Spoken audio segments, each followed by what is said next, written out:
You ever wonder why you can't smash? Well, it's because you were born weak, born without talent, born without skill, born without the ability to play badminton until you watch this video. Today we're going to tell you everything you're doing wrong with your smash and how to fix it to set that world record smash record.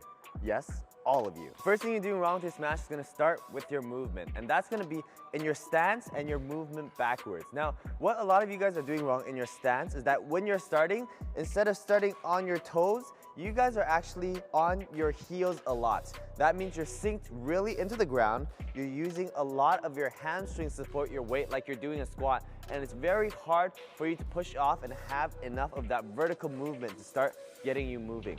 Now, once you do start moving, a lot of you don't do the proper footwork to move back, which is one, shuffling, or second is to do the crossover. A lot of you more beginner, or if you're out of time amateur players, what you like to do is just run straight back and hit.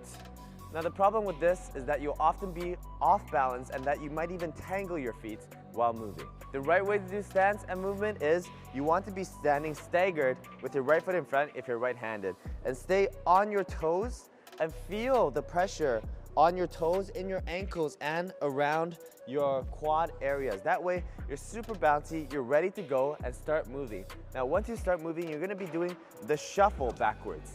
The shuffle, if you want to get into position a little bit fast and intercept, or if you have more time, you can do turn and do the crossover footwork to get into position.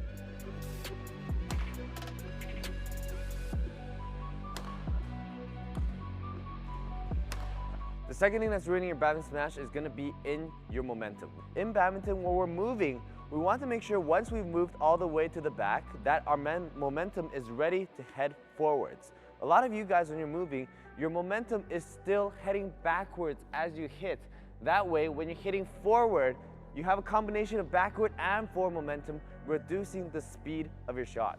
Now, the correct way to do this is first, of course, starting in a ready position. Once we move backwards to the back, instead of leaning back, we want to make sure that our weight is on our back foot so that we're ready to push forward into our shot. So we're going to be pushing forward as we hit. That way we're driving more forward momentum into our shots to create a faster smash.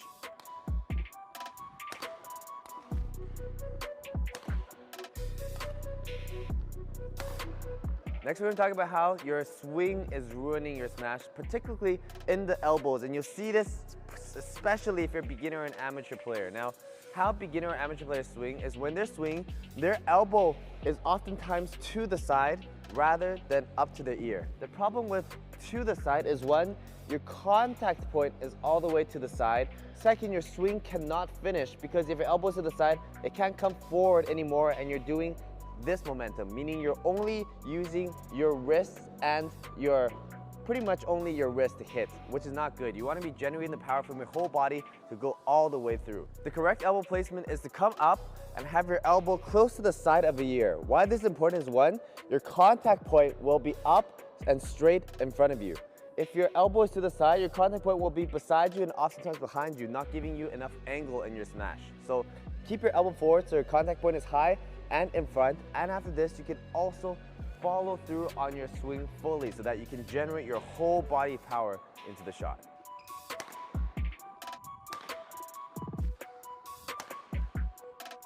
Now let's talk about where the power is generated in the arm and in the hand. If you're generating like this, if you do it and swing it with your racket, you'll see that there's a limitation in the movement in the beginning and ending of the swing, which will limit how much power and swing you can put into the smash. Also, by generating power like this, you're limiting all the power to only your wrists rather than flowing through your whole body. How you want to correctly generate power is through a pronation technique. So you'll see that if I go forward and back here, that my wrist will stop here and my wrist will stop here. But by pronating, we can extend the motion of the wrist. Even pronating forward, we can extend the motion of the wrist and how far it can travel. That means we can start generating power earlier throughout our whole arm and wrist into the fingers so that it can go out. Imagine it like a whip.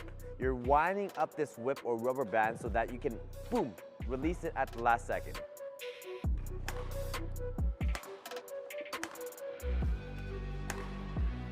Our last point is going to be our follow through on our pathway. Now, this is going to be important, putting all the previous points together. First, If your elbow is to the side, that means your follow-through pathway will be over here and not all the way through, which is a problem because we can't put all of our power forward into the smash. How we want to have the correct follow-through pathway is, one, we come up with our elbow beside. Now when we're following through, our contact point's gonna be up here. We're going to pronate. Now, when you're following through here, you're going to feel a little bit of pressure in your chest. You're using a little bit of your chest muscle to bring it all the way down. So it's a combination of one, using your arm, using your wrist, pronate, and after using your chest, core, your whole body to finish the smash.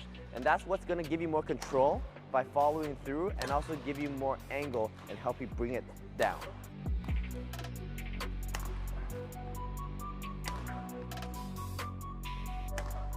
So those were the less important tips on how to hit the perfect smash. The most important tip, if you want to hit a perfect smash every time, is hit that like and subscribe button.